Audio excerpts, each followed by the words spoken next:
នេះជាកម្មវិធីផ្សាយវិទ្យុអាស៊ីសេរីនេះជាកម្មវិធីផ្សាយរបស់វិទ្យុអាស៊ីសេរីជាភាសាខ្មែរវិទ្យុអាស៊ីសេរីសូមស្វាគមន៍លោកអ្នកនាងទាំងអស់ពីរដ្ឋធានី Washington នៃសហរដ្ឋអាមេរិកចាពីរដ្ឋធានី Washington នាងខ្ញុំសុជីវីសូមជម្រាបសួរលោកអ្នកនាងកញ្ញាទាំងអស់ជាទីមេត្រីយើងខ្ញុំសូមជូនការផ្សាយសម្រាប់យប់ថ្ងៃសុក្រ3កើតខែមិគសេឆ្នាំកុរឯកស័កពុទ្ធសករាជ2563ត្រូវនៅថ្ងៃទី29ខែវិច្ឆិកាគ្រិស្តសករាជ2019តែជាដំបូងនេះសូមអញ្ជើញលោកនាងស្ដាប់ព័ត៌មានប្រចាំថ្ងៃដែលមាននីតិកាលដូចតទៅ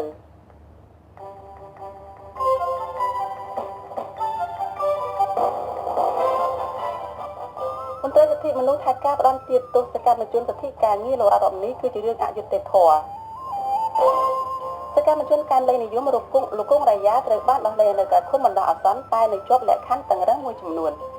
រួមមានព័ត៌មានមួយចំនួនទៀតតែជាបន្តទៅទៀតនេះនាងខ្ញុំសុជីវីសូមជូនព័ត៌មានពិស្ដាចាស់សាលាឧទ្ធរប្រកាសសាលដីកានៅថ្ងៃទី29ខែវិច្ឆិកានេះសម្រាប់ឲ្យលោករដ្ឋមន្ត្រីដែលជាសកម្មជនសិទ្ធិការងារ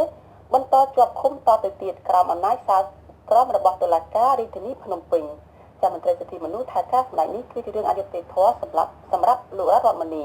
ចាលោកមួងណារ៉េតរាយការណ៍អំពីរឿងនេះប្រធានផ្នែកសិទ្ធិមនុស្សសមាគមអាត់ហុកលោកនេះសុខាសោកស្ដាយដែលសាលាធរដំកល់សាលក្រមផ្ដន់ទាទោសលោករដ្ឋមន្ត្រីទុកជាបានការដដែលក្នុងពេលដែលគាត់ត្រឹមតែជាអ្នកបកប្រែឲ្យសារព័ត៌មានរុស្ស៊ីហើយភាគីពាក់ព័ន្ធទាំងអស់សុទ្ធតែអវត្តមាននៅក្នុងអង្គសវនាការនាពេលកន្លងទៅម្យ៉ាងវិញទៀតលោកមើលឃើញថាការបន្តឃុំខ្លួនលោករដ្ឋមន្ត្រីមិនចំណេញអ្វីដល់រដ្ឋាភិបាលនិងប្រព័ន្ធយុតិធធម៌កម្ពុជានោះឡើយដូច្នេះលោកសង្ឃឹមថាតុលាការកំពូលនឹងពិចារណាលើកលែងការចោទប្រកាន់លើសកម្មជនសិទ្ធិការងាររូបនេះគាត់តែងតែព្យាយាមក្នុងការហៅដាក់ស្ដីនឹងភាគីដែលពាក់ព័ន្ធនឹងមកឆ្លើយទៅចំពោះមុខតុលាការប៉ុន្តែมันមានការចូលមកឆ្លើយទៅចំពោះមុខតុលាការនៅគ្រប់ភាគីដែលពាក់ព័ន្ធនឹងទេចឹងហើយយើងឃើញថារឿងនេះវាជារឿងមួយដែលមានភាពអយុត្តិធម៌សម្រាប់គាត់តែគាត់គ្រាន់តែជាអ្នកបកប្រែនៅព័ត៌មានឲ្យទៅខាងរុស្ស៊ីតែប៉ុណ្្នឹងទេចឹងมันគួរណាមកដាក់ទោសទណ្ឌទៅដល់គាត់ទេតុលាការក្រុងភ្នំពេញបានផ្តន្ទាទោសលោករដ្ឋមន្ត្រីឲ្យជាប់ពន្ធនាគារ2ឆ្នាំពីបទញុះញង់ឲ្យមានការរើសអើងនិងសងសំណងដល់ដើមបណ្ដឹងរដ្ឋវិនីចំនួន70លានរៀលឬស្មើនឹងជិត$20000អាមេរិកគិតមកត្រឹមពេលនេះលោកបានជាប់ឃុំនៅក្នុងពន្ធនាគារព្រៃសរអស់រយៈពេលជិត1ឆ្នាំមកហើយប្រធានសហព័ន្ធសហជីពកម្មករសំណង់កម្ពុជាលោករដ្ឋមន្ត្រីជាប់ទោសនៅក្នុងរឿងក្តីក្តាំនេះដោយសារតែលោកបានជួយបកប្រែភាសាឲ្យក្រុមអ្នកសារព័ត៌មានរុស្ស៊ីឬក៏ Russia Today ផលិតភាពយន្តឯកសារមួយស្ដីពីការជួញដូរផ្លូវភេទនៅកម្ពុជាក្រោមចំណងជើងថាម្ដាយខ្ញុំលក់ខ្ញុំអាជ្ញាធររបបក្រុងភ្នំពេញបានចាត់ទុកភាពយន្តឯកសារនេះថាជារឿងប្រឌិតហើយធ្វើឲ្យប៉ះពាល់ដល់កិត្តិយសស្ត្រីខ្មែរនិងមុខមាត់របស់កម្ពុជារួចក៏បានតាមចាប់លោកដល់ទីក្រុងបាងកកប្រទេសថៃទោះជាយ៉ាងនេះក្តីអាជ្ញាធរហាក់ព្យាយាមដាក់បន្ទុកទៅលើលោករដ្ឋមន្ត្រីតែម្នាក់ឯងប៉ុណ្ណោះដោយមិនបានកោះហៅតំណាងសារព័ត៌មាន Russia Today របស់រុស្ស៊ីដែលជាអ្នកផលិតឲ្យមកឆ្លើយបំភ្លឺលើការចេញផ្សាយស្នាដៃរបស់ខ្លួនឡើយហើយសារស្ដីសំខាន់ដែលអាចជួយដោះបន្ទុកលោករដ្ឋមន្ត្រីបាននោះក៏មិនត្រូវបានកោះហៅឲ្យចូលបំភ្លឺនោះដែរនាយករងទទួលបន្ទុកផ្នែកឃ្លាំមើលសិទ្ធិមនុស្សនៃអង្គការ Liga do លោកអំសំអាតថ្លែងថាការផ្ដន់ទាទោសលោករដ្ឋមន្ត្រីគឺធ្វើឲ្យប៉ះពាល់ដល់សិទ្ធិសេរីភាពសង្គមស៊ីវិលនិងសេរីភាពសារព័ត៌មានព្រោះគាត់ជាមេដឹកនាំសហជីពផងនិងជាអ្នកបកប្រែឲ្យសារព័ត៌មានផងលោកបន្តថារដ្ឋាភិបាលធ្លាប់បានប្រកាសអំពីការបដិញ្ញាចិត្តប្រយុទ្ធប្រឆាំងនឹងអំពើជួញដូរមនុស្សដូច្នេះអាជ្ញាធរមិនគួរយកទោសអូសដំណើរអ្នកដែលជួយផ្សព្វផ្សាយអំពីការជួញដូរផ្លូវភេទនោះឡើយខ្ញុំជឿថាលោករដ្ឋមន្ត្រីនិងមេធាវីហ្នឹងគឺគាត់មិនសុខចិត្តទេនឹងអាចស្ដេញសារទុកទៅតុលាការកំពូលទៀតអញ្ចឹងខ្ញុំនៅតែមានសតិនិយមនិងសង្ឃឹមថាតុលាការកំពូលដែលជាតុលាការជាន់ខ្ពស់បំផុតនៅកម្ពុជាហ្នឹងអាចនឹងទម្លាក់បទចោទប្រកាន់ហើយនឹងផ្ដល់យុត្តិធម៌សម្រាប់លោករដ្ឋមន្ត្រីស្ថានទូតអាមេរិកប្រចាំនៅកម្ពុជាធ្លាប់បានគូបញ្ជាក់កាលពីពេលកន្លងទៅថាការកាត់ទោសលោករដ្ឋមន្ត្រីធ្វើឲ្យប្រជាពលរដ្ឋនិងសហគមន៍អន្តរជាតិកាន់តែបាត់ទំនុកចិត្តលើប្រព័ន្ធតុលាការកម្ពុជាពីព្រោះសកម្មជនសិទ្ធិការងាររូបនេះមិនទទួលបានសវនាការប្រកបដោយយុត្តិធម៌នោះឡើយ ចំណែកឯអង្គការសិទ្ធិមនុស្សអន្តរជាតិមួយចំនួនដូចជាអង្គការឃ្លាំមើលសិទ្ធិមនុស្សអន្តរជាតិ The Human Rights Watch និងអង្គការអ្នកកាសែតគ្មានព្រំដែន The Reporters Without Borders ជាដើមបានចេញមុខថ្កោលទោសរបបក្រុងភ្នំពេញជាបន្តបន្ទាប់ជុំវិញចំណាត់ការលើលោករដ្ឋមន្ត្រីនេះនិងបានទាមទារឲ្យរបបនេះដោះលែងរូបលោកវិញជាបន្ទាន់ក្រុមអង្គការសិទ្ធិមនុស្សទាំងនេះវាតម្លៃថាតុលាការបានកាត់ក្តីរឿងនេះបែបបៃលុកបៃឡគួរឲ្យអាម៉ាស់និងគួរឲ្យស្អប់ខ្ពើមហើយសាលក្រមនេះបានធ្វើឲ្យបាត់បង់សុចរិតភាពនៃប្រព័ន្ធតុលាការកម្ពុជាយ៉ាងដំណំខ្ញុំបាទមួងណារ៉េតអាស៊ីសេរីពីរដ្ឋធានី Washington ចាលោកនាងជាទីមេត្រីចាតកតទៅនឹងព័ត៌មានតកតទៅនឹងអ្នកការពារសិទ្ធិការងារលោករដ្ឋមន្ត្រីនេះដែរចានេះខ្ញុំបានភ្ជាប់ប្រព័ន្ធវីដេអូ Skype ទៅប្រពន្ធរបស់លោករដ្ឋមន្ត្រីគឺអ្នកស្រីឡុងកំហៀងចាដើម្បីនេះខ្ញុំសម្ភាសអ្នកស្រីបន្ថែមចាតកតទៅនឹងការកាត់ទោសប្តីរបស់អ្នកស្រីនេះចាជំរាបសួរអ្នកស្រីឡុងកំហៀងចាសូមជម្រាបសួរជាទីស្រីនិងអ្នកទស្សនាស្ដាប់ជាទីស្រីចាតើកំហៀងមានចំណាប់អារម្មណ៍បែបណាឬក៏មានប្រតិកម្មតបយ៉ាងម៉េចចំពោះការបន្តផ្ដន់ទាទោសលោករដ្ឋមន្ត្រីនៅថ្ងៃនេះនោះចាសម្រាប់ខ្ញុំពេលដែលបានដឹងថាសាលាការសាលាអូតូនៅតែរក្សាការក្រមរបស់សាលាដំបងកណ្ដាលខ្ញុំពិតជាស្លុតចិត្តស្លាប់ចិត្តនៅប្តីរបស់ខ្ញុំខ្លាំងណាស់ពីព្រោះតែសាលាការដំបងបានផ្ដល់ពីអយុត្តិធម៌រួចទៅហើយក្នុងការកាត់ក្តីចំពោះប្តីរបស់ខ្ញុំគ្រាន់តែជាអ្នកបកប្រែឲ្យទៅតែទីប៉ុន្តែសាលាការដំបងបានកាត់ប្រកម្មគាត់ទាំងអយុត្តិធម៌ឲ្យយកទោសរហូតដល់ទៅ2ឆ្នាំហើយមានបោះប្រាក់ជានៃទៀតទាំងដែលគាត់គ្មានកំហុសអីក៏ទៅសោះប៉ុន្តែបែរជាសាលាអូតូថាក់បីដូចជាមិនបានតើឲ្យមានដល់យុត្តិធម៌ដល់ប្តីខ្ញុំទេហើយនៅតែបន្តការចោទប្រកាន់នឹងឃុំខ្លួនប្តីរបស់ខ្ញុំដោយរក្សាការសារក្រមសម្រាប់របស់សាលាដំបងក៏ដែរហើយអត់ស្អីខ្ញុំមានទៅក៏ដែរខ្ញុំខ្លាចចិត្តអាណិតប្តីខ្ញុំខ្លាចចិត្តអាណិតគ្រួសារខ្ញុំហើយទៅជាសងចាគឹមហៀងតែដូចជាមិនបានឮសំឡេងពីខាងអ្នកស្រីគឹមហៀងទេចាមានប្រព័ន្ធតុលាការអាចទៅជារោគយុទ្ធអយុត្តិធម៌ដូចយើងរស់ក្នុងសម័យខ្មែរក្រហមដែលគ្មានប្រព័ន្ធតុលាការអញ្ចឹងដែរខ្ញុំពិតជាហត់ចិត្តខ្ញុំពិតជាស្លុតចិត្តតែហើយខ្ញុំសូមផ្ដល់ឱកាសសម្រាប់នេះហើយខ្ញុំសង្ឃឹមថាតុលាការកំពូលនឹងឆាប់បើកសាលនាការហើយទម្លាក់ការចោទប្រកាន់មកលើប្តីរបស់ខ្ញុំខ្ញុំមានអារម្មណ៍ថាឈឺចិត្តខ្លាំងណាស់ដែលក្នុងខ្ញុំជាបរិបទខ្មែរប្តីខ្ញុំជាបរិបទខ្មែរមិនទទួលបានយុត្តិធម៌ពីប្រព័ន្ធយុត្តិធម៌របស់កម្ពុជាចាគឹមហៀងតើមើលឃើញយ៉ាងម៉េចទៀតនៅពេលដែលដាក់បណ្ដឹងទៅសាលាតុលាការកំពូលទៀតនោះហើយនៅពេលដែលកន្លងមកនេះមានការដោះលែងសកម្មជននយោបាយមួយចំនួនឲ្យមានសេរីភាពឡើងវិញហើយក៏នៅពេលដែលសហគមន៍អន្តរជាតិនេះគឺកាន់តែរឹតបន្តឹងឲ្យមានការដោះស្រាយបញ្ហាអយុត្តិធម៌នានានៅក្នុងសង្គមនឹងតើគំហៀងសង្ឃឹមយ៉ាងម៉េចខ្លះទៀតនៅពេលដែលបន្តរឿងក្តីនេះទៅតុលាការកំពូលចា៎ទី1ខ្ញុំសង្ឃឹមថាប្តីខ្ញុំនឹងត្រូវទទួលបានសេរីភាពឆាប់ពីព្រោះដោយសារតែខ្ញុំបានលើការអំពាវនាវរបស់មេដឹកនាំកម្ពុជាឲ្យមានការដោះលែងអ្នកដែលត្រូវបានគេចាប់កន្លងមកខ្ញុំគិតថានឹងរួមទាំងប្តីរបស់ខ្ញុំដែរនឹងទទួលបានការដោះលែងខ្ញុំសង្ឃឹមថានឹងមានការដោះលែងគាត់ឲ្យមានសេរីភាពឆាប់ៗនេះទី2ខ្ញុំសូមឲ្យតុលាការកំពូលទម្លាក់ការចោទប្រកាន់ហើយបើកសាវនាការដោះលែងប្តីខ្ញុំឲ្យបានឆាប់ហើយទម្លាក់ការចោទប្រកាន់ហើយខ្ញុំសង្ឃឹមថានីតិវិធីនៃការដោះលែងប្តីរបស់ខ្ញុំដែលមេដឹកនាំ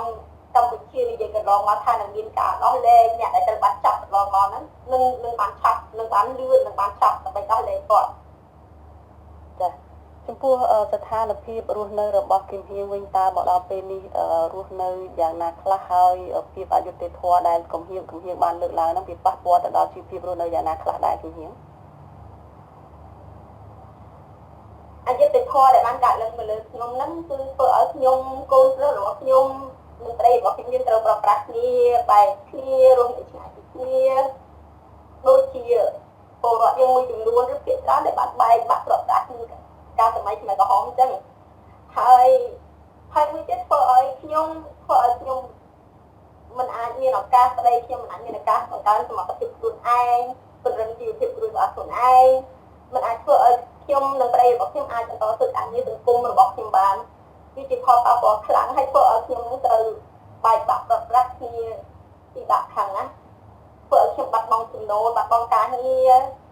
ទុកបីតែកិត្តិយសក៏ពួកយើងត្រូវបានបាត់បង់ដែរបើមិនជាប្រជាពលរដ្ឋខ្មែរគាត់យល់អំពីការឆោតប្រកាន់ទាំងអាជីពទីខបែបនេះពួកយើងមិនមានបញ្ហាប៉ុន្តែបើប្រជាពលរដ្ឋខ្លះគាត់មិនយល់គាត់មិនមានចំណេះដឹងគាត់មិនបានគិតឲ្យបានស៊ីជម្រៅគ្រាន់តែពីការចោទប្រកាន់គាត់ប្រមាថអ្នកងាយមកលើខ្ញុំគ្រួសារខ្ញុំដែលគាត់និយាយថា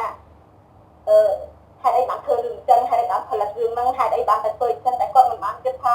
អ្វីដែលបានផ្សាយនៅក្នុងខ្សែភាពយន្តឯកសារស្តីពីការជួញដូរព្រៃឈើនៅកម្ពុជានេះគឺបង្ហាញនិងមានដំណើរការពិត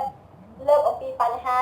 ប្រាប់ទៅរដ្ឋាភិបាលជាសញ្ញាជាការដាក់គ្រឿងដល់រដ្ឋាភិបាលថាវាជារឿងអាសន្នហើយការជួញដូរព្រៃឈើនៅកម្ពុជាវាជារឿងអាសន្នហើយវាជារឿងដែលត្រូវគ្រប់ភាគីពាក់ព័ន្ធជាពិសេសរដ្ឋាភិបាលត្រូវតែធ្វើការអន្តរាគមន៍ដោះស្រាយទប់ស្កាត់ជាបន្ទាន់អញ្ចឹងវាប៉ះពាល់ដល់កិត្តិយសខ្ញុំផងដែរចាហើយកន្លងមកខ្ញុំសូមអរគុណដល់ពុកម៉ែបងប្អូនប្រជាពលរដ្ឋខ្មែរទាំងអស់ដែលគាត់តែងតែផ្ដល់ការលើកទឹកចិត្តការគ្រប់គ្រងជាផ្នែកស្មារតីទស្សនៈអ្វីស្អីក៏ដោយសូមអរគុណសម្រាប់ទឹកចិត្តសន្តានចិត្តដ៏ល្អរបស់អ្នកទាំងអស់គ្នាហើយខ្ញុំសន្យានឹងបន្តរឹងមាំប្តីខ្ញុំក៏ដូចគ្នាពួកយើងនឹងបន្តរឹងមាំដើម្បីធ្វើការងាររបស់យើងទាំងអស់គ្នាដើម្បីជាតិយើងទៀតចាគំហៀងមានជាសំណពរយ៉ាងម៉េចចានៅមុនពេលដែលរឿងក្តីនេះនឹងបន្តទៅតុលាការកំពូលទៀតនោះចាទីមួយខ្ញុំសូមឲ្យមានការដោះលែងក្តីខ្ញុំឲ្យគាត់មានសេរីភាពជាបន្ទាន់សិនទីមួយដែលលក្ខខណ្ឌដែលខ្ញុំសូមដែលខ្ញុំអំពាវនាវទៅដល់រដ្ឋាភិបាលកម្ពុជាដោះលែងក្តីខ្ញុំឲ្យមានសេរីភាពហើយទីពីរសំណូមពរឲ្យតុលាការកំពូលបានតែដំណើរការឲ្យបានឆាប់ហើយទម្លាក់ការចោទប្រកាន់ទាំងអស់មកលើក្តីរបស់ខ្ញុំចាសូមអរគុណច្រើនគំហៀងចាដែលបានផ្ដល់ពេលវេលាដល់ការសម្ភាសន៍នៅពេលនេះចាសូមជម្រាបលាគំហៀងត្រឹមតែប៉ុណ្ណេះ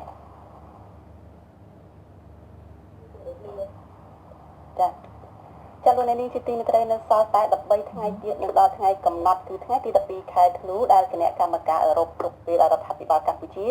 ឆ្លើយតបចំពោះរបាយការណ៍បឋមដែលនឹងឈានទៅសម្រាប់ថាជួរប្រព័ន្ធអនុគ្រោះពន្ធគ្រប់មុខទំនិញលើកលែងតែអាវុធឬក៏ EBA នោះឬយ៉ាងណានៅក្នុងរបាយការណ៍កម្រាស់70ទំព័រដែលអាស៊ីសេរីទទួលបានបង្ហាញថាគណៈកម្មការអឺរ៉ុបបានឲ្យរបបក្រុងភ្នំពេញឆ្លើយតបជាផ្លូវការចំពោះរបាយការណ៍វាតម្លៃបឋមនោះដែលបានរកឃើញថានៅក្រោមរបបដឹកនាំក្រុងភ្នំពេញនោះលោកហ៊ុនសែនបានក្រោមការដឹកនាំរបស់លោកហ៊ុនសែននោះគឺមានករណីរំលោភជាប្រព័ន្ធធ្ងន់ធ្ងរទៅលើសិទ្ធិសេរីភាពសំខាន់ចំនួន5ដែលរួមមានសិទ្ធិនយោបាយសិទ្ធិពលរដ្ឋសិទ្ធិដីធ្លីនិងសិទ្ធិសង្គមនិងវប្បធម៌ខណៈមានការវិវត្តឬក៏កែលម្អតិចតួចនៅខាងផ្នែកសិទ្ធិការងារចានៅក្នុងចំណោមនោះក៏លើកឡើងនៅការទាមទារការកែប្រែការរំលោភបំពានទៅលើសិទ្ធិសេរីភាពជាមូលដ្ឋានរបស់ពលរដ្ឋពាក់ព័ន្ធទៅនឹងការបញ្ចេញមតិនិងសេរីភាពផ្នែកប្រព័ន្ធផ្សព្វផ្សាយចានៅក្នុងវេទិកាអ្នកស្ដាប់អាស៊ីសេរីនៅយុគនេះយើងនឹងពិភាក្សាគ្នាថាតើស្ថានភាពសេរីភាពប្រព័ន្ធផ្សព្វផ្សាយមានការផ្លាស់ប្ដូរទៅរកភាពប្រសើរដើម្បីឆ្លើយតបទៅនឹងការទាមទាររបស់គណៈកម្មការអឺរ៉ុបជាថ្នូរនឹងប្រព័ន្ធអនុគ្រោះពន្ធ EBA នោះហើយឬនៅតែសូមលោកអ្នកនាងរងចាំស្ដាប់កិច្ចពិភាក្សានេះនៅក្នុងពេលបន្តិចទៀតនេះចាលោកនាងជាទីមេត្រីព័ត៌មានតកតនៅរឿងក្តីក្តាំនៅតុលាការនេះដែរតុលាការក្រុងភ្នំពេញបានសម្រេចដោះលែងយុវជនកាន់លេខនិយមគឺលោកគង់រាយាឲ្យនៅក្រៅឃុំបណ្ដោះអាសន្ននៅថ្ងៃទី29ខែវិច្ឆិកានេះប៉ុន្តែបានភ្ជាប់លក្ខខណ្ឌតឹងរឹងមួយចំនួនឲ្យលោកអនុវត្តនៅអំឡុងពេលនៅក្រៅឃុំបណ្ដោះអាសន្ននេះចាលោកថនថារ៉ូរាយការណ៍អំពីរឿងនេះលោកគង់រាយាប្រាប់អាស៊ីសេរីក្រោយការដោះលែងនៅល្ងាចថ្ងៃទី29វិច្ឆិកាថាលោកគួរតែបាននៅក្រៅឃុំយូរហើយមិនមែនទៅតែពេលនេះទេព្រោះលោកមានកាតព្វកិច្ចច្រើនត្រូវបំពេញខណៈលោកគ្មានបានប្រព្រឹត្តកំហុសអ្វីសោះទោះជាយ៉ាងណាលោកគង់រាយាប្រាប់ថាលោកគ្មានជំរឿអ្វីក្រៅពីធ្វើតាមលក្ខខណ្ឌរបស់តុលាការនោះទេលោកគង់រាយាអះអាងទៀតថាការចាប់ខ្លួនលោកជារឿងមិនត្រឹមត្រូវព្រោះការលោកអាវយឺនមានទស្សនៈបណ្ឌិតកែមលីដែលគេទទួលស្គាល់រួចទៅហើយលោកមិនបានញុះញង់អ្វីឡើយលោកថាទស្សនៈរបស់បណ្ឌិតកែមលីមិនមែនជាសារញុះញង់ទេព្រោះពលរដ្ឋជាច្រើនបានចងក្រងបោះពុំជាសៀវភៅផលិតជាបដា និងបោះពុំឲ្យយឺតពាក់ច្រើនគ្នាជាហោហែរួចហើយតែមិនរងការចោទឡើយបាទខ្ញុំគិតថាខ្ញុំអត់ប្រព្រឹត្តកំហុសដោយការសាប្រកម្មទេហើយបើសិនជាខាងតុលាការក៏ដូចជាអាជ្ញាធរជាពិសេសអាជ្ញាធរបើគិតថាខ្ញុំមានកំហុសគួរណាស់តែប្រាប់ខ្ញុំផងមុននឹងចាត់វិធានការផ្នែកច្បាប់ចំពោះខ្ញុំណាពីព្រោះដូចខ្ញុំបញ្ជាក់ចឹងថាខ្ញុំធ្វើទៅតាមក្រោយគេទេដោយសារខ្ញុំឃើញអ្នកមុនក៏ដូចអត់មានបញ្ហាអីបានខ្ញុំធ្វើតាមក្រោយគេមិនមែនជាការនឹកឃើញចង់ធ្វើដោយស្វែងចិត្តខ្លួនឯងនោះឡើយយុវជនកែបលេងនិយមកុងរាយាត្រូវបានចែកក្រុមសាលាដំណើររាជធានីភ្នំពេញសម្រាប់ដោះលែងនៅក្រៅឃុំបណ្ដោះអាសន្ននៅព្រឹកថ្ងៃទី29ខែវិច្ឆិកាទូលោកកុងរាយាត្រូវបានដោះលែងនៅក្រៅឃុំបណ្ដោះអាសន្នក្តីតែតុលាការបានដាក់លក្ខខណ្ឌមួយចំនួនដូចជាមិនឲ្យចាក់ចេញពីប្រទេសកម្ពុជាត្រូវបង្ហាញខ្លួននៅមុខតុលាការជារៀងរាល់ខែមិនឲ្យចូលរួមធ្វើសកម្មភាពក្នុងសង្គមនិងត្រូវសហការជាមួយតុលាការជានិច្ចចៅក្រមអ្នកស្រីអុកប្រេតគុន្ធាប្រកាសដោះលែងនៅក្រៅឃុំបណ្ដោះអាសន្ននៅព្រឹកថ្ងៃទី29វិច្ឆិកាជាលទ្ធផលពីសាវនាការលើសំណុំសុំនៅក្រៅឃុំជុំទី2របស់លោកពងរាយាកាលពីថ្ងៃទី26ខែវិច្ឆិកានៅក្នុងពេលសាវនាការកាលពីថ្ងៃទី26វិច្ឆិកាលោកពងរាយាប្រាប់ចៅក្រមថាមូលហេតុដែលលោកត្រូវការរស់នៅក្រៅឃុំបណ្ដោះអាសន្នព្រោះលោកឈឺឆ្អឹងខ្នងនិងមានជំងឺក្រពះហើយជានិស្សិតត្រូវការបន្តការសិក្សាផងនិងត្រូវរកស៊ីចិញ្ចឹមនិងថែរក្សាម្ដាយមេម៉ាយចាស់ជរាព្រមទាំងភរិយានិងកូនស្រីនៅតូចម្នាក់លោកកុងរាយាគឺជាអ្នកទស្សនយោបាយទី76ដែលត្រូវបានតុលាការដោះលែងនៅក្រៅឃុំបណ្ដោះអាសន្នក្រោយពេលមេដឹកនាំរបស់ក្រុងភ្នំពេញលោកហ៊ុនសែនបញ្ជាឲ្យដោះលែងអ្នកទស្សនយោបាយនិងបញ្ឈប់ការធ្វើទុកបុកម្នេញដល់សកម្មជននិងមន្ត្រីមូលដ្ឋានរបស់គណៈបកប្រឆាំងលោកត្រូវបានសមត្ថកិច្ចរាជធានីភ្នំពេញចាប់ខ្លួននៅក្នុងផ្ទះជួលមួយកន្លែងកាលពីដើមខែកក្កដាដោយសារលោកអាវយឺតដែលមានរូបភាពនិងទិសដៅបណ្ឌិតកែមលីរបបក្រុងភ្នំពេញបានចោទថាយុវជនរូបនេះមានចេតនាញុះញង់ពលរដ្ឋតាមរយៈការលោកអាវយឺតនេះអ្នកនាំពាក្យសមាគមអាត់ហុកលោកសឹងសានករណាមើលឃើញថាការចាប់ខ្លួននិងដោះលែងយុវជនកែមលេងនិយមលោកកុងរាយាឲ្យនៅក្រៅឃុំបណ្ដោះអាសន្នជារឿងនយោបាយអ្នកខ្លោមើលសិទ្ធិមនុស្សរូបនេះក៏យល់ឃើញដោយលោកកុងរាយាដែរគឺការដោះលែងដោយមិនទម្លាក់បទចោទជារឿងមិនត្រឹមត្រូវព្រោះយុវជនរូបនេះរងការចាប់ខ្លួនដោយគ្មានប្រព្រឹត្តកំហុសគឺដោយសារការបញ្ចេញមតិការដែលមានសេរីភាពនេះការពិតវាជាជំហានមួយដែលហើយប៉ុន្តែយើងចង់ឲ្យឃើញនោះគឺចង់ឲ្យតុលាការអនុវត្តច្បាប់ឲ្យបានត្រឹមត្រូវព្រោះយើងចង់ថាបើរឿងនេះមិនមានកំហុសផ្លូវច្បាប់ទេត្រូវតែទម្លាក់ការចោទប្រកាន់ដើម្បីផ្ដល់នៅសេរីភាពពេញលេញទៅដល់រូបគាត់ដើម្បីធ្វើការប្រកបរបរចិញ្ចឹមគ្រួសារណាហើយនឹងធ្វើកិច្ចការងារសង្គមផ្សេងៗទៀតអញ្ចឹងបើសិនជាគ្រាន់តែជាការដោះលែងនៅក្រៅឃុំហើយដាក់លក្ខខណ្ឌបែបនេះខ្ញុំគិតថាមិនមែនជារឿងមួយដែលអនុវត្តបានត្រឹមត្រូវនិងយុត្តិធម៌សម្រាប់រូបគាត់មកឡើយទេបាទលោកកុងរាយាធ្លាប់ជាប់ពន្ធនាគាររយៈពេល18ខែម្ដងរួចហើយកាលពីឆ្នាំ2016ដោយសាររបបក្រុងភ្នំពេញចោទថាលោកបានអំពាវនាវឲ្យមានការធ្វើបដិវត្តពណ៌តាមបណ្ដាញសង្គម Facebook ប៉ុន្តែអ្នកច្បាប់និងអ្នកខ្លោមើលសិទ្ធិមនុស្សហៅការចាប់ខ្លួនយុវជនកុងរាយានៅពេលនោះថាជាការរំលោភសិទ្ធិមនុស្សដោយករណីលោកអាយុមានរូបបណ្ឌិតកែមលេងដែរព្រោះការអំពាវនាវរបស់យុវជនកុងរាយាពេលនោះមិនទាន់មានអំពើឬសកម្មភាពប្រឆាំងរដ្ឋាភិបាលកើតឡើងឡើយខ្ញុំថនតារ៉ូអាស៊ីសេរីពីរដ្ឋធានី Washington ចាលោកនាងជាទីមេត្រីនៅសល់រយៈពេល13ថ្ងៃទៀតនឹងដល់ថ្ងៃកំណត់គឺថ្ងៃទី12ខែធ្នូដែលគណៈកម្មការអឺរ៉ុបទុកពេលរដ្ឋាភិបាលកម្ពុជានោះឆ្លើយតបចំពោះរបាយការណ៍បឋមដែលនឹងឈានទៅសម្រាប់ថាតើជួបប្រព័ន្ធអនុគ្រោះពន្ធគ្រប់មុខទំនិញលើកលែងតែអាវុធឬហៅកាត់ថា EBA នោះដែរឬទេចានៅក្នុងរបាយការណ៍កម្រាស់70ទំព័រដែលអាស៊ីសេរីទទួលបានបង្ហាញថាគណៈកម្មការអឺរ៉ុបឲ្យរបបក្រុងភ្នំពេញឆ្លើយតបជាផ្លូវការចំពោះរបាយការណ៍វិតម្លៃរបស់ខ្លួន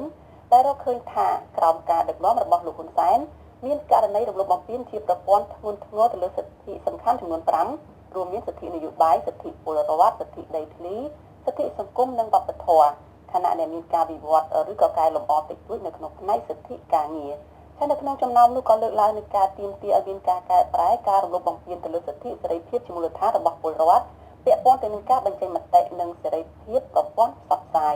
ចានៅក្នុងវេទិកាអ្នកស្ដាប់វិទ្យុអាស៊ីសេរីនៅពេលបន្តិចទៀតនេះយើងនឹងពិភាក្សាថាតើស្ថានភាពសេរីភាពនៃប្រព័ន្ធផ្សព្វផ្សាយ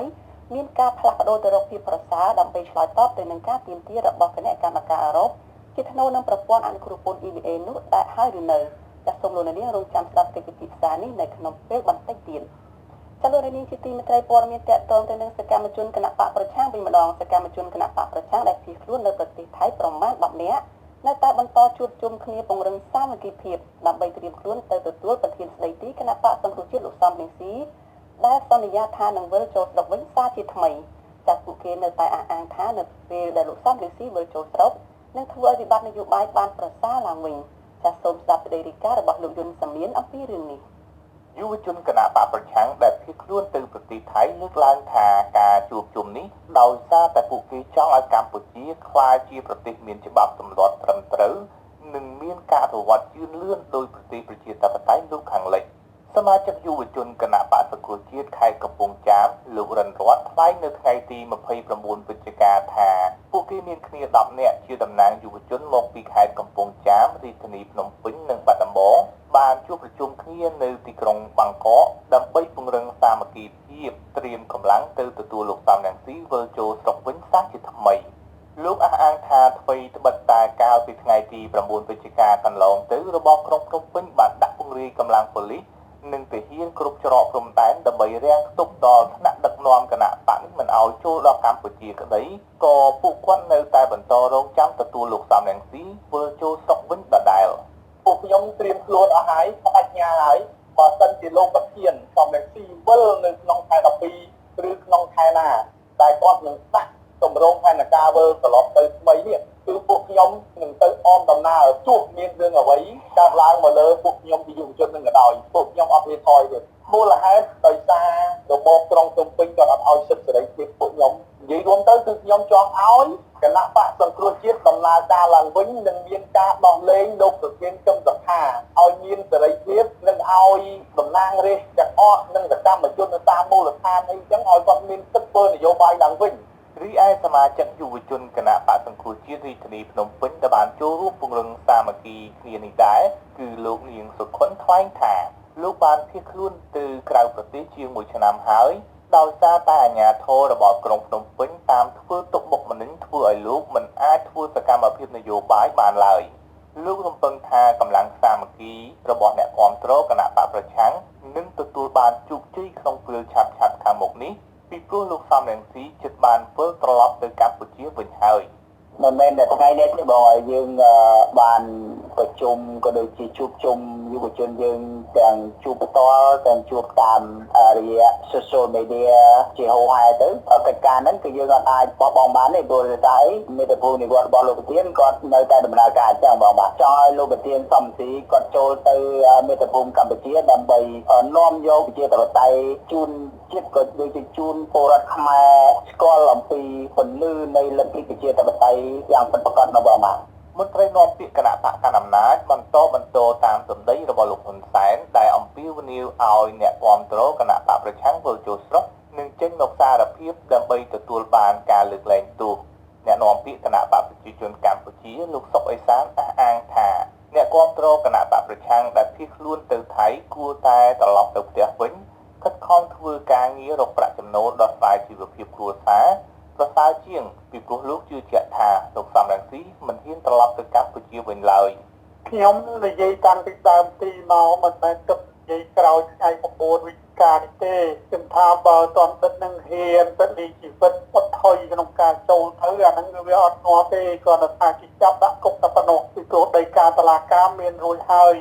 រឿងតែចាប់ដាក់គុកនេះមិនមែនជារឿងនយោបាយទេរឿងដែលតន់ទឹកហ្នឹងប្រឈមមុខចំពោះមុខច្បាប់ដែលខ្លួនប្រព្រឹត្តខុសច្បាប់មេដឹកនាំរបបក្រុងភ្នំពេញលោកហ៊ុនសែនបានបញ្ជាឲ្យតុលាការដោះលែងសកម្មជនគណៈបកប្រឆាំង75នាក់ដែលត្រូវអាជ្ញាធរចាប់ខ្លួនពីបទចោទប្រកាន់ថាចូលរួមផ្ដួលរំលំរដ្ឋាភិបាលមកទល់ពេលនេះមានសកម្មជនជិត20នាក់ទៀតនៅមិនទាន់ត្រូវតុលាការដោះលែងនៅឡើយទេរបបលោកហ៊ុនសែននៅតែបន្តតាមចាប់ខ្លួនមេដឹកនាំគណៈបកប្រឆាំងសំខាន់រួមទាំងលោកសំរងស៊ីផងដែរ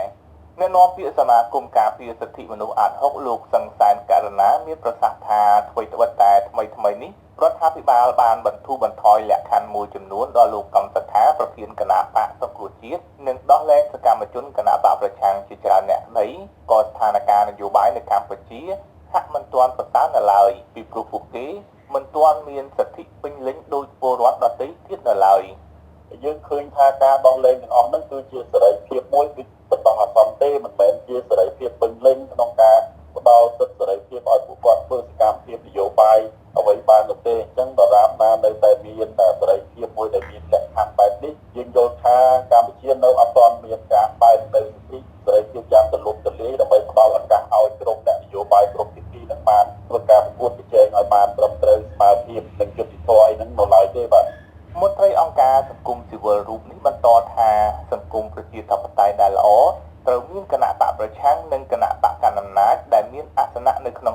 ភាពប្រហាក់ប្រហែលគ្នាដើម្បីមានអំណាចតាមដានការអនុវត្តច្បាប់របស់រដ្ឋាភិបាលឲ្យមានប្រសិទ្ធភាពដែលធ្វើឲ្យប្រទេសអភិវឌ្ឍរីកចម្រើនបានឆាប់រហ័សផ្ទុយទៅវិញលោកបញ្ជាក់ថាប្រទេសដែលគ្រប់គ្រងដោយរបបឯកបកនោះនឹងធ្វើឲ្យការអភិវឌ្ឍមានចំណុចចន្លោះប្រហោងច្រើនជាងសង្គមប្រជាធិបតេយ្យយុវជនគណបកប្រឆាំងនៅប្រទេសថៃនៅតែជឿជាក់ថាលោកសំរងស៊ីនឹងអាចរកច្រកចូលទៅកម្ពុជាបាននៅចុងឆ្នាំ2019នេះពីព្រោះលោកសំរងស៊ីកំពុងធ្វើកិច្ចការទូតជាមួយបណ្ដាប្រទេសអាស៊ាននិងសហភាពអឺរ៉ុបដើម្បីដាក់សម្ពាធទៅរបបក្រុងភ្នំពេញឲ្យងាកមករកស្ដារលទ្ធិប្រជាធិបតេយ្យនៅកម្ពុជាឲ្យរស់ឡើងវិញខ្ញុំយុនសាមៀនអាស៊ីសេរីប្រធានាធិបតី Washington ចាលោកនាងជាទីមេត្រីលោកសខេរដ្ឋមន្ត្រីក្រសួងមហាផ្ទៃនិងជាអនុប្រធានគណៈបកប្រជាជនកម្ពុជាគឺជាបុគ្គលទី2នៅក្នុងគណៈបកកណ្ដាលអំណាចដែលអាចនឹងស្នងតំណែងជានាយករដ្ឋមន្ត្រីពីលោកហ៊ុនសែននៅពេលអនាគតចាកន្លងទៅគេមើលឃើញថាលោកគឺជាមនុស្សអព្យាក្រឹតមិនប្រើប្រាស់អំណាចបង្ក្រាបបកប្រឆាំងប៉ុន្តែនៅក្នុងរយៈពេលចុងក្រោយនេះលោកបានអនុវត្តតាមបញ្ជារបស់លោកហ៊ុនសែនដោយបានធ្វើទុកបុកម្នេញនិងចាប់ខ្លួនមន្ត្រីបកប្រឆាំងដែរចាសសូមលោកនាងរងចាំទស្សនាសេចក្តីរាយការណ៍ពីប្រវត្តិសង្ខេបរបស់លោកសខេងនៅក្នុងកម្មវិធីផ្សាយរបស់ទូរទស្សន៍អាស៊ីសេរីដែលនឹងចាប់ផ្ដើមនៅម៉ោង 8:35 នាទីយប់នេះកុំបីខានចាសសូមអរគុណអាស៊ីសេរីចាលោកនាងទើបបានស្ដាប់ព័ត៌មានប្រចាំថ្ងៃរបស់វិទ្យុអាស៊ីសេរីដែលរៀបចំជូនដោយនាងខ្ញុំសុជីវីរដ្ឋធានី Washington សហរដ្ឋអាមេរិកចាសសូមលោកនាងរងចាំស្ដាប់វេទិកានៃស្ដាប់វិទ្យុអាស៊ីសេរីនៅពេលបន្តិចទៀតនេះ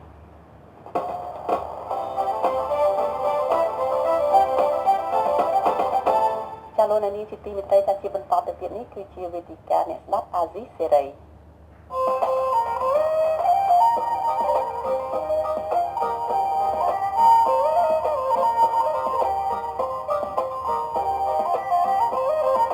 វេទិកាអ្នកស្ដាប់វិទ្យុអាស៊ីសេរី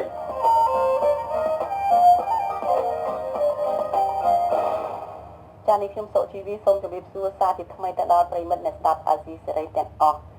ចានីតិវេទិកាអ្នកស្ដាប់វិទ្យុអាស៊ីសេរីនៅពេលនេះគេយើងផ្ដោតទៅលើការពិភាក្សាមួយពាក់ព័ន្ធទៅនឹងសេរីភាពប្រព័ន្ធផ្សព្វផ្សាយនិងសេរីភាពសារព័ត៌មានចាដែលពាក់ព័ន្ធទៅនឹងរបាយការណ៍របស់សហគណៈកម្មការអឺរ៉ុបដែលបានដាក់ទៅរដ្ឋាភិបាលកម្ពុជា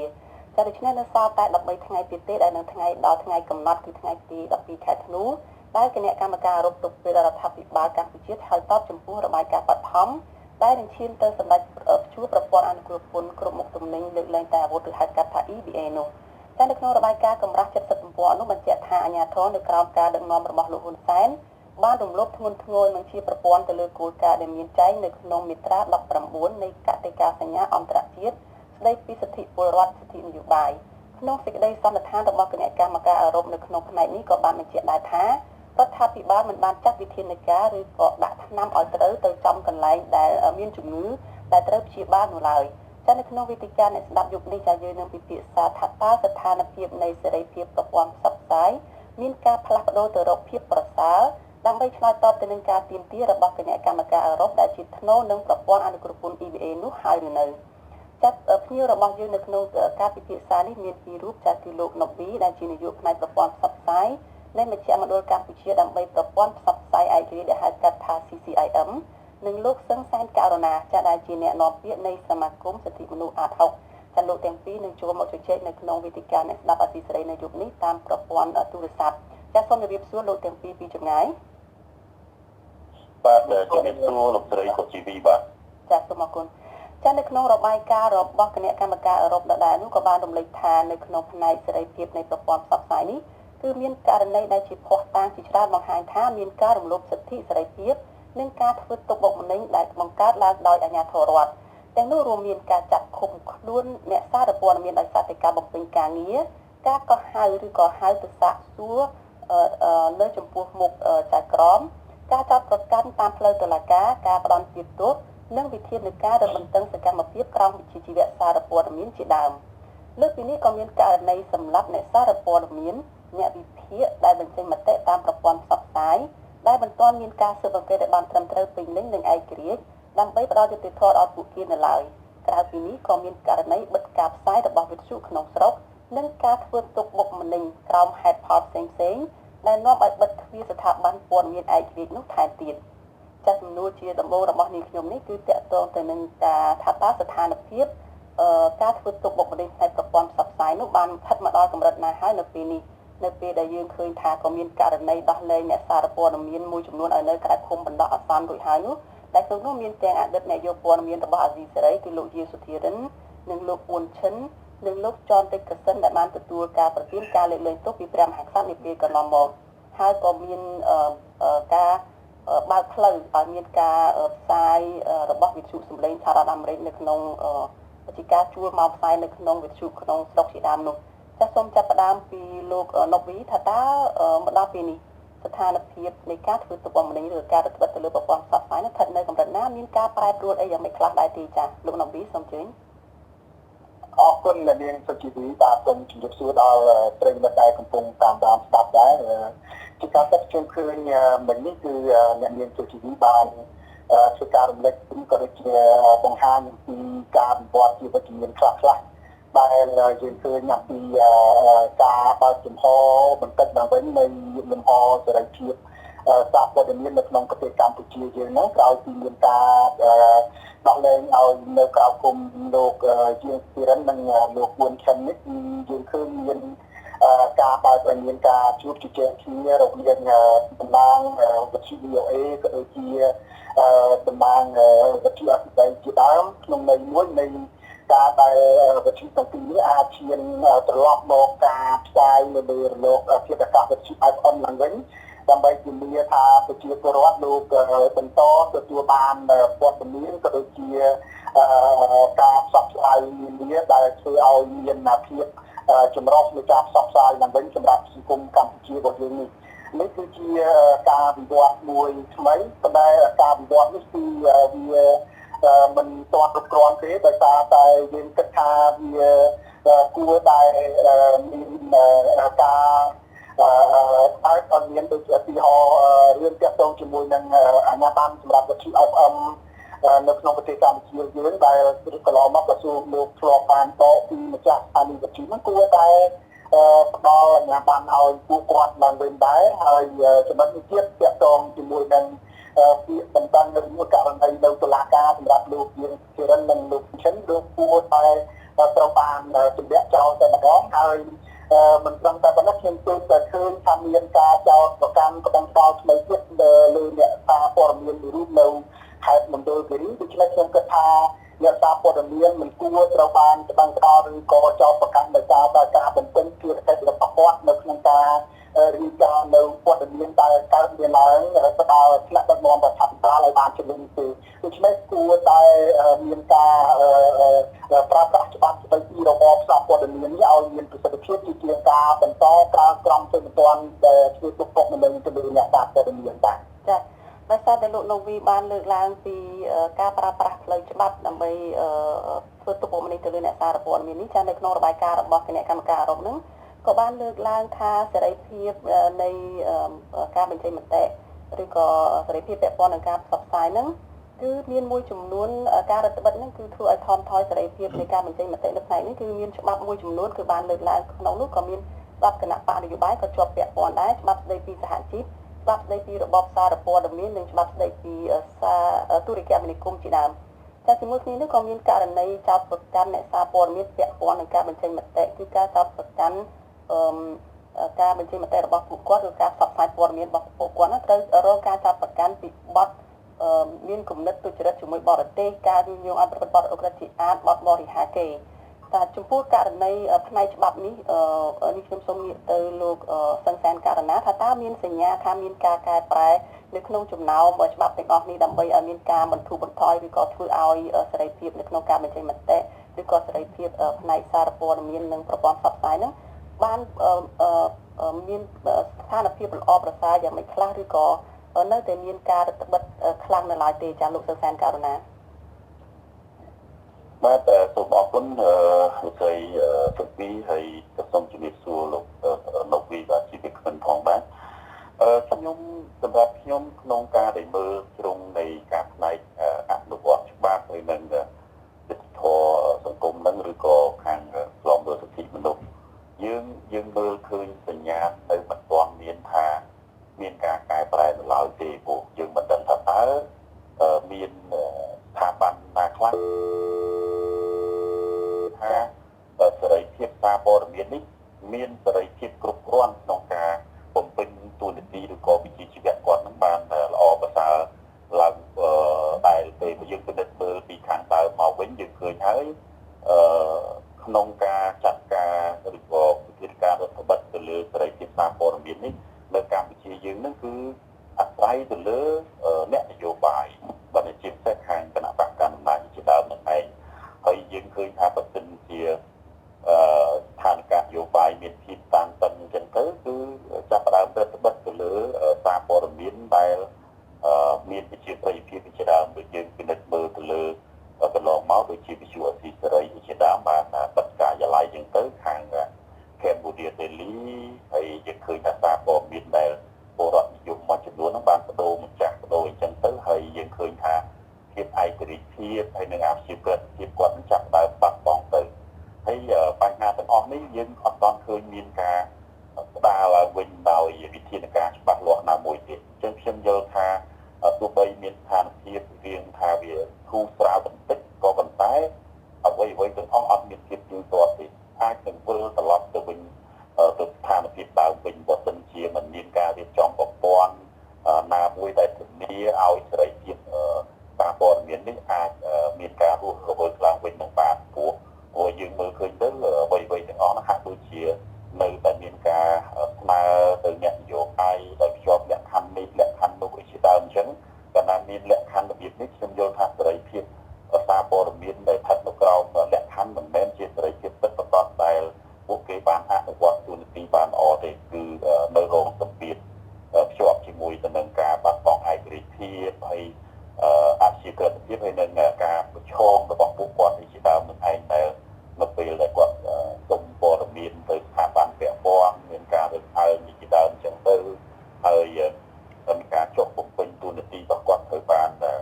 គម្រាមកំហែងនៅផ្សេងៗអញ្ចឹងយើងឃើញថា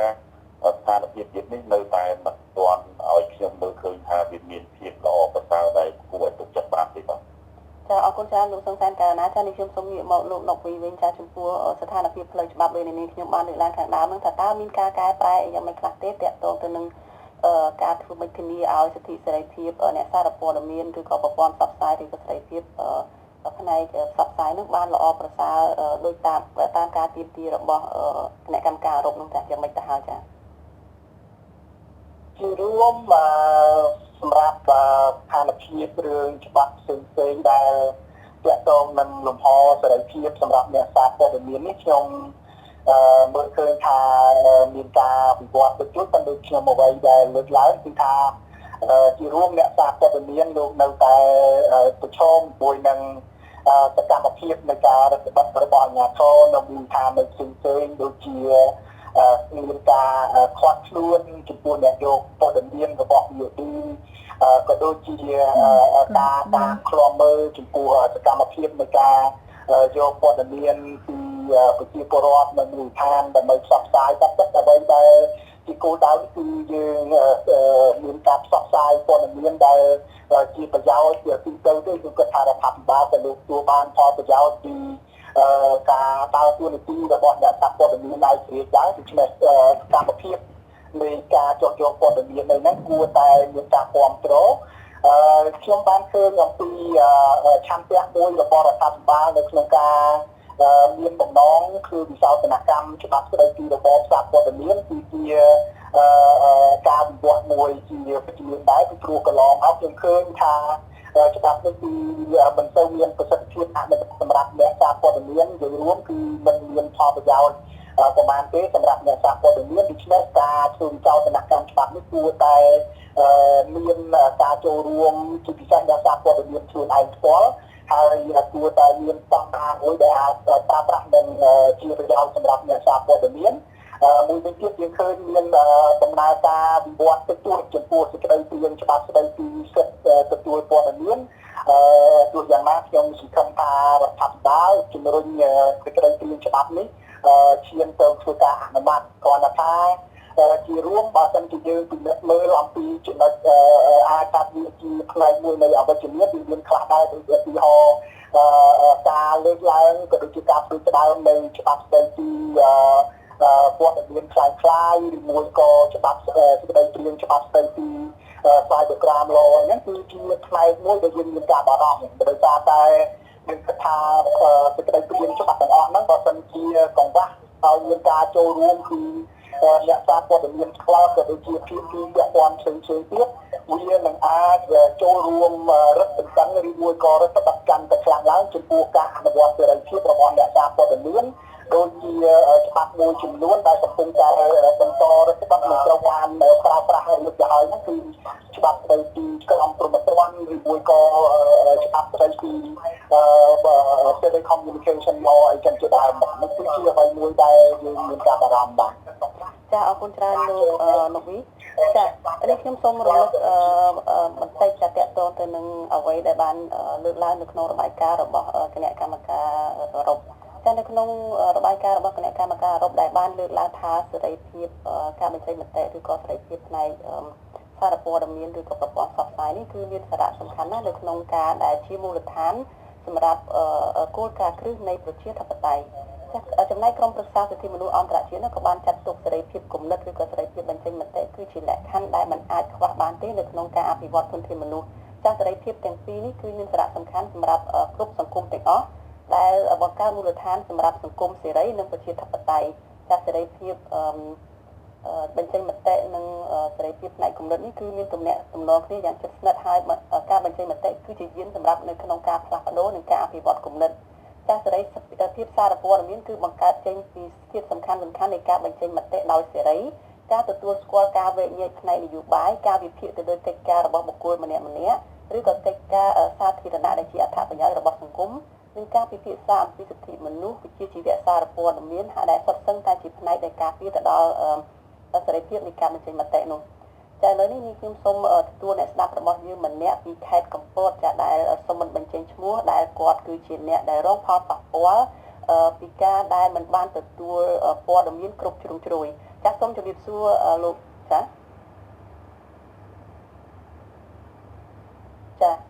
លោកអ្នកស្ដាប់លោកឮពីខាងខ្ញុំទេចា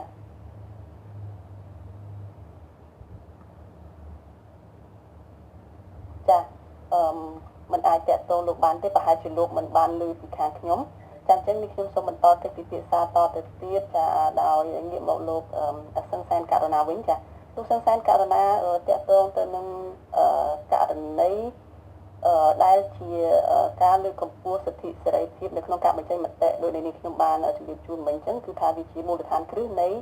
សង្គមសេរីនិងប្រជាធិបតេយ្យតើមានមូលហេតុអ្វីនៅពីក្រោយដែលធ្វើឲ្យមានការរដ្ឋបិទឬក៏ដោយលោកសង្សានករណាបានលើកឡើងហើយថាអ្វីៗវាពាក់ព័ន្ធទៅនឹងឆន្ទៈនយោបាយនោះចាតើ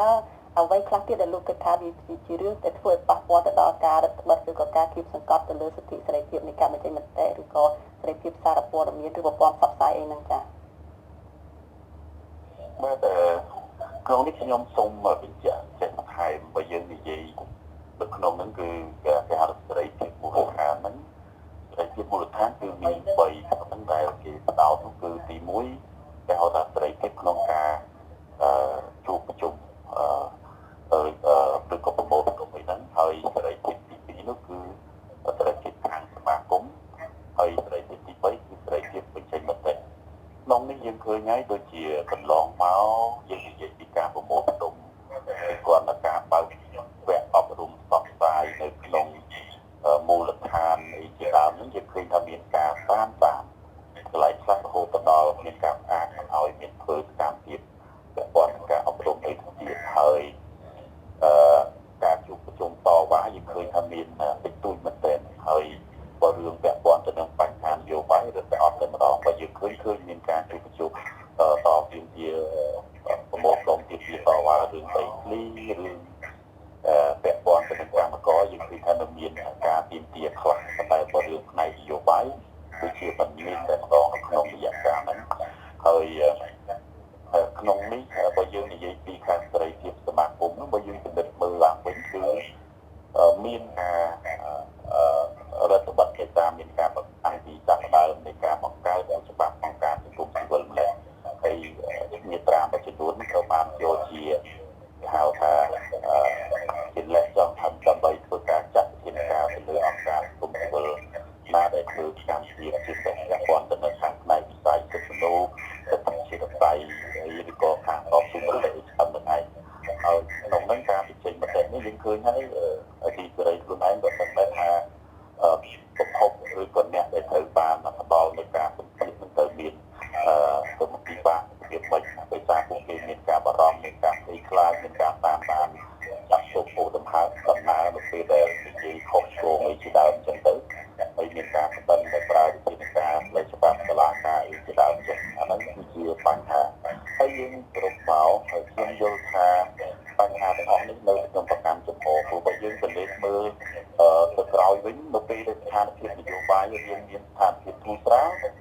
ផ្នែកការរំលោភទៅលើសិទ្ធិនានាទាំងអស់ហ្នឹង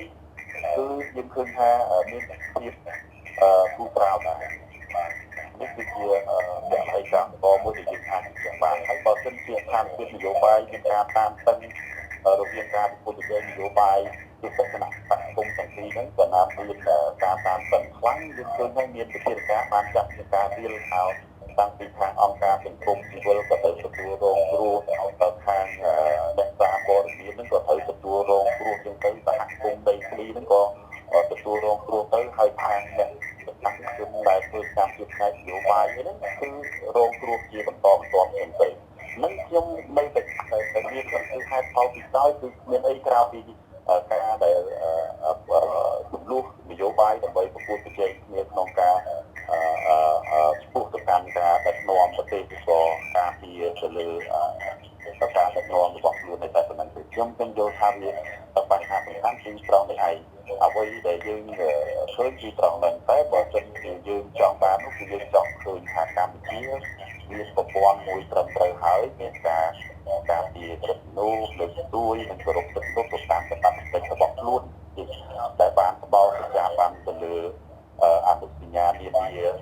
របស់ច្បាប់ពីលោកអន្តរជាតិដែលយើងដាក់ចូលមកដល់ក្នុងរបស់យើងនោះគឺធ្វើឲ្យបានត្រឹមត្រូវមិនមែនគ្រាន់តែយើងយកមកគ្រាន់តែបកស្រាយអានឹងអនុវត្តច្បាប់អីចឹងរហូតអានឹងយើងឃើញហើយអនុវត្តច្បាប់ក៏អនុវត្តត្រឹមត្រូវប្រហែលជាមិនមានការប្រតិកម្មអីទេប៉ុន្តែការអនុវត្តច្បាប់ក្នុងន័យដែលមិនត្រឹមត្រូវនេះហើយដែលជាមានប្រតិកម្មមិនមែនទៅខាងអង្គការសង្គមស៊ីវិលនៅក្នុងស្រុកទេយើងឃើញហើយអង្គការអន្តរជាតិនានាប្រទេសបណ្ដាប្រទេសចាស់ជំនួយឬក៏អង្គការសហជីវជាតិហ្នឹងអ្នកនាំអ្នករាយការណ៍ពិសេសក៏លោកលើកឡើងនៅក្នុងចំណុចប្រឆាំងមួយចំនួនដែរប៉ុន្តែអ្វីដែលបានទទួលត្រឡប់មកវិញគឺការច្រានចោលការបដិសេធអត់ចេះមានការទទួលស្គាល់ហើយយកមកធ្វើការកែប្រែទេអាត្រង់នេះហើយបានមានការសរសេររបាយការណ៍របស់ខាងសហភាពអឺរ៉ុបគេដាក់ចំក្នុងចំណុចទាំងអស់នោះហើយអញ្ចឹងអ្វីទាំងអស់នេះខ្ញុំថាមិនមែនតែដោយសារតែសហភាពអឺរ៉ុបគេចង់ធ្វើអញ្ចឹងទៅវាមិនមែនទេគឺដោយសារតែយើងដូចថាក្នុងរបាយការណ៍ដែលគុណជីវីបានលើកឡើងអញ្ចឹងមើលនៅថាមានជំងឺតែយើងអត់រកគេហៅថារោគវិនិច្ឆ័យនឹងឲ្យបានត្រឹមត្រូវហើយដាក់ថ្នាំឬក៏ផ្ដល់ការព្យាបាលឲ្យត្រឹមត្រូវទៅអាហ្នឹងគឺដោះស្រាយបានហើយប៉ុន្តែបើយើងនៅតែលើកហេតុផលនេះដោះស្រាយចុះអាហ្នឹងខ្ញុំយល់ថាបញ្ហា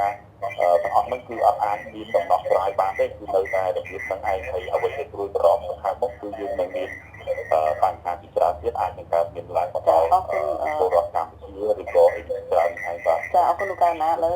ដោយសារតែក្រុមប្រតិបត្តិរបស់យើងបានប្រាប់ថាយើងអាចនៅជជែកជាមួយនឹងអ្នកស្ដាប់របស់យើងពីខេត្តកំពតបានអញ្ចឹងសូមទទួលលោកម្ដងទៀតចាជំរាបសួរលោក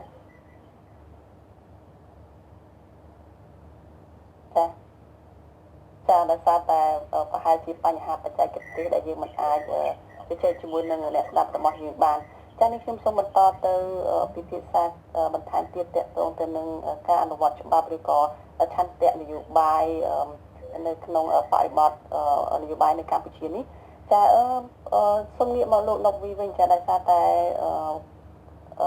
ក្នុងពេលថ្មីនេះចាលោកយុរដ្ឋមន្ត្រីហ៊ុនសែនហ្នឹងក៏បានប្រកាសតែនៃសេចក្តីនោះគឺជាការដែលធ្វើឲ្យមានការទៅស្បិតទៅលើការបញ្ចេញមតិដែរនោះគឺតាក់ទងទៅនឹងការប្រកាសឲ្យមានការដោះលែងសកម្មជនគណៈបកនយោបាយនិងអ្នកដែលពាក់ព័ន្ធទៅនឹងការវិលត្រឡប់របស់លោកសំរងស៊ីប្រធានស្ដីទីគណៈបកសង្គ្រោះជាតិទៅកម្ពុជាវិញនៅពេលថ្មីនេះហើយភ្លាមនោះលោកនាយករដ្ឋមន្ត្រីហ៊ុនសែនក៏បានប្រកាសថានឹងចាប់អ្នកទាំងនោះត្រឡប់មកវិញដែរសារនោះគឺហាក់ដូចជារដ្ឋបិទការបញ្ចេញមតិរបស់ពួកអ្នកដែលត្រូវបានដោះលែងពីការឃុំខ្លួននោះចាអញ្ចឹងសូមស្ដាប់ប្រសាសន៍របស់លោកហ៊ុនសែនសិនហើយយើងនឹងងាកមកជជែកពិភាក្សាគ្នាអំពីរឿងនេះតទៅទៀតចាក្រោមហេតុផលសន្តិសុខជាតិប្រមូលមកតិចដាក់ចូលឃុំវិញព្រោះហើយកាត់បដ ாய் ទៅកាត់ឲ្យស្រូតកាត់ប្រមាណហើយនួចហើយបែកចែកអាណាទៅគុកព្រះវិហារអាណាទៅគុកពោធិ៍សាត់អាណាទៅពាំងផ្លុំអាណានៅព្រៃសរលេឲ្យចឹងមើលបាត់ចា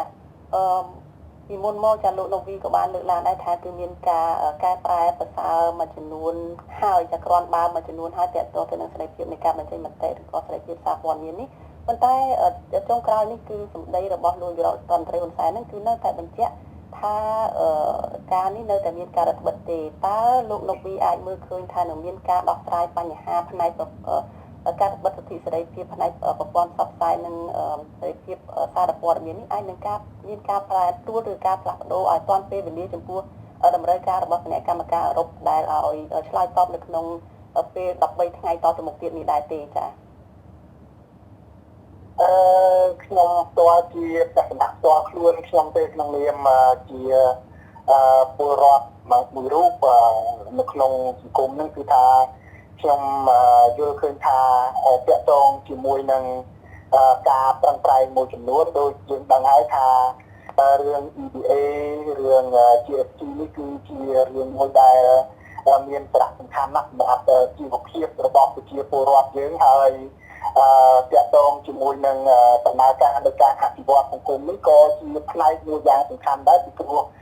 រឿង EBA នេះគឺបានចូលរួមនៅក្នុងការជំរុញសេដ្ឋកិច្ចជាតិនេះច្រើនណាស់ដូច្នេះផលប៉ះពាល់នៃការបាត់បង់ហ្នឹងគឺវាអាចនឹងមានផលប៉ះពាល់ជាអវិជ្ជមានសម្រាប់ពលរដ្ឋជាពិសេសគឺកសិករដែលលោករស់នៅក្រៅបន្ទាប់ភាពក្រីក្រឬមួយក៏នៅលើបន្ទាប់ភាពក្រីក្រអីតិចតួចហ្នឹងគឺថានៅក្នុងករណីដែលបើសិនជាមានការបង្ហាឬក៏ការបញ្ចប់នៅការអនុគ្រោះពន្ធនៅផ្សេងៗនេះខ្ញុំគិតថាវាអាចនឹងមានផលប៉ះពាល់ដោយសារតែអ្នកដែលគាត់រស់នៅក្បែរបន្ទាប់ភាពក្រីក្រហ្នឹងគឺគាត់អាចនឹងមានបញ្ហាធ្លាក់មកក្រោមបន្ទាប់ភាពក្រីក្រអីឡើងវិញដែលជាបន្ទុកមួយធ្ងន់ធ្ងរសម្រាប់ជាតិសម្រាប់រដ្ឋាភិបាលដែរដូច្នេះខ្ញុំគិតថាការប្រឹងប្រែងឬមួយក៏ការជំរុញណាមួយគួរតែត្រូវបានធ្វើឡើងបន្ថែមទៀតដើម្បីធានាថាកម្ពុជាយើងនៅតែបន្តទទួលបានប្រព័ន្ធអនុគ្រោះពន្ធនេះក៏ដូចជាទទួលបាននៅការចូលរួមនៅវិនិយោគបន្តទៀតនៅក្នុងការចូលរួមអភិវឌ្ឍប្រទេសជាតិរបស់យើងនេះគឺជាចំណុចសំខាន់មួយដែលខ្ញុំគិតថារដ្ឋាភិបាលលើគួរតែមានការយកចិត្តទុកដាក់ខ្ពស់ហើយជាមួយគ្នានេះដែរអ្វីដែលជាចំណុចសំខាន់ដោយសារកន្លងមកខ្ញុំឃើញមានប្រជាពលរដ្ឋខ្លះដែលថាតែលោកបានចូលរួមនៅក្នុងការផ្ដល់ព័ត៌មានដល់អ្នកសារព័ត៌មានហ្នឹងគឺជារួមជាផ្នែកនៃការអនុវត្តសេរីភាពបញ្ចេញមតិរបស់ពួកគាត់ត្រូវបានគម្រាមកំហែងឬមួយក៏ត្រូវបានចាប់ខ្លួននៅចិនជាដើមសម្រាប់ខ្ញុំស្នើថាវាគួរតែមិនមានប្រជាពលរដ្ឋណាដែលបន្តតែការប្រើប្រាស់សេរីភាពជាមូលដ្ឋាន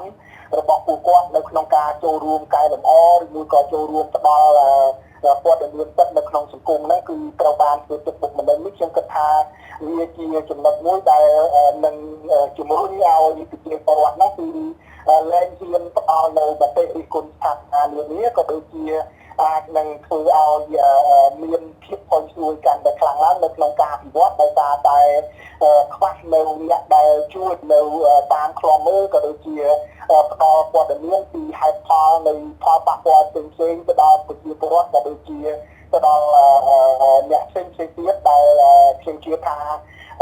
ប្រព័ន្ធផ្សព្វផ្សាយមួយចំនួនហ្នឹងគឺបន្ទាននៅក្នុងការផ្ដល់ព័ត៌មាននេះទៅដល់រដ្ឋាភិបាលដូច្នេះវាគឺជាផ្នែកមួយដែលសំខាន់នៅក្នុងការធានាឲ្យមានការ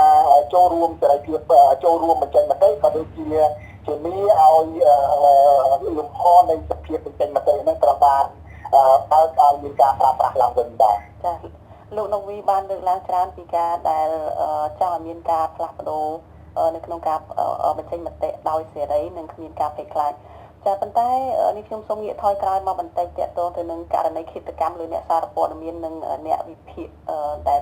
តែងតែផ្ដល់ការវិភាគនៅតាមប្រព័ន្ធផ្សព្វផ្សាយវិញក្នុងនោះគឺលោកមនិតកែមលីតែម្ដងចានៅក្នុងរបាយការណ៍របស់គណៈកម្មការអឺរ៉ុបគឺបានលើកឡើងសង្កត់ទៅលើបញ្ហានេះដែរគឺថាយ៉ាងហោចណាស់ក៏មានករណីសម្រាប់អ្នកសារព័ត៌មាននិងអ្នកវិភាគហ្នឹងគឺមិនទាន់មានយុត្តិធម៌ត្រឹមត្រូវដោយសារតែពុំមានការស៊ើបអង្កេតដែលត្រឹមត្រូវឬឯករាជ្យឬពិតប្រាកដដើម្បីផ្ដល់យុត្តិធម៌ឲ្យពួកគេនៅឡើយទេហើយករណីនេះគឺជាការដែលធ្វើឲ្យសេរីភាពនៃការបញ្ចេញមតិនោះនៅតែបន្តរដ្ឋបတ်បានន័យថានៅតែមានភាពភ័យខ្លាចនៅក្នុងការផ្ដល់ព័ត៌មានការបញ្ចេញមតិដោយដែលលោកណូវីលើកឡើងមកអញ្ចឹងដែរតែនេះខ្ញុំសូមងាកទៅលោកសឹងសានករណាវិញថាតើអ្វីទៅជាអនុសាសន៍ដើម្បីឲ្យដោះស្រាយបញ្ហាទាំងនេះបានពីព្រោះ មិនមែនគ្រាន់តែជាការលើកឡើងឲ្យមានការឆ្លើយតបទេប៉ុន្តែគឺជាត្រូវតែមានវិធានការជាក់លាក់ដើម្បីដោះស្រាយបញ្ហានៅក្នុងផ្នែកនេះដែរចាសូមជួយលោកសង្សានករណា មកជាការពិតណាស់ស្រីសុជីវីដែលបានលើកឡើងមិញនេះគឺយើងត្រូវពិនិត្យមើលឡើងវិញអំពីបញ្ហាដែលកើតមាននាពេលកន្លងមកតើបញ្ហាទាំងអស់នោះត្រូវរកវិធានការដោះស្រាយដោយរបៀបម៉េចដើម្បីឲ្យមានភាពជឿជាក់ហើយក្នុងទាំងអស់នេះយើងក៏គ្រាន់តែដោះវាថាដោះផ្ទាល់ដោះឲ្យបានមួយគ្រាហើយអ្វីចាំគិតដល់ទៀតធ្វើអញ្ចឹងខ្ញុំជឿជាក់ថាពិបាកធ្វើឲ្យសហភាពអឺរ៉ុបឬក៏បណ្ដាប្រទេសផ្សេងទៀតគេមានជំនឿចិត្តមកលើរដ្ឋាភិបាលចាលោកករណាសូមសង្ខេបមែនទែនតែយើងមានពេលតែ2នាទីទៀតទេចាដើម្បីឲ្យមានជំនឿចិត្តហ្នឹងគួរតែមានការពិនិត្យមើលរឿងដែលជាពិសេសពាក់ព័ន្ធទៅនឹងរឿងបញ្ហាសកម្មជននយោបាយដែលពាក់ព័ន្ធទៅនឹងការរិះគន់បញ្ចេញមតិអីទាំងអស់ហ្នឹងតាមរយៈបណ្ដាញសង្គមក្តីតាមរយៈសារព័ត៌មានក្តីអីទាំងអស់ហ្នឹងគួរតែមានការដោះលែងពួកគាត់ឲ្យមានសេរីភាពហើយទម្លាក់ចោលនៃការចោទប្រកាន់រួមទាំងមេដឹកនាំសហជីពដែលនៅបោះចោលមួយចំនួនអីទៅហ្នឹងគួរតែពិនិត្យទៅហើយរួមទាំងខាងអង្គការខាងខ្ញុំដែរខាងសមាគមអាត់ហុកអ្នកទាំង5រូបហ្នឹងក៏នៅតែអត់ទាន់មានទម្លាក់បោះចោលប្រកាន់ដើម្បីឲ្យគាត់ទទួលបានយុត្តិធម៌ឡើយទេអញ្ចឹងគួរតែពិសរុបទៅគឺពិនិត្យមើលនៅភាពដែលធ្វើកន្លងមកដែលមិនត្រឹមត្រូវនឹងត្រូវមានការកែប្រែឡើងវិញរួមទាំងការពិនិត្យមើលវិសោធនកម្មច្បាប់ដែលមានចរិតសិទ្ធិបត្តិទៅលើសេរីភាពរបស់ប្រជាពលរដ្ឋហ្នឹងក៏គួរតែគិតដែរហើយពាក់ព័ន្ធទៅនឹងរបបច្បាប់ដែលឃើញថាមានសេចក្តីព្រាងច្បាប់សារព័ត៌មានអីជាដើមហើយនិងច្បាប់សហជីពច្បាប់អង្គការសង្គមស៊ីវិលឬក៏ច្បាប់គណៈបកនយោបាយទាំងអស់ហ្នឹងគួរតែពិនិត្យហើយធ្វើការធ្វើវិសោធនកម្មឬក៏កែប្រែយ៉ាងម៉េចឲ្យគេមើលឃើញថាយើងពិតជាអាចធ្វើឲ្យប្រទេសកម្ពុជាយើងមានរបបប្រជាធិបតេយ្យពិតប្រាកដហើយមានការគោរពសិទ្ធិមនុស្សដល់បានត្រឹមត្រូវអាហ្នឹងខ្ញុំគិតថាអ្វីៗនឹងមានភាពល្អប្រសើរឡើងវិញបាទចាសូមអរគុណច្រើន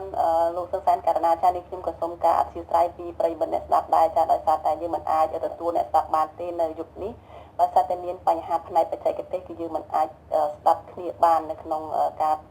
ជជែកគ្នាតាមប្រព័ន្ធទូរស័ព្ទនោះចានេះខ្ញុំសូមអរគុណ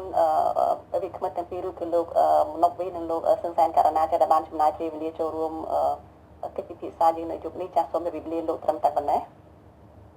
សូមអរគុណបាទ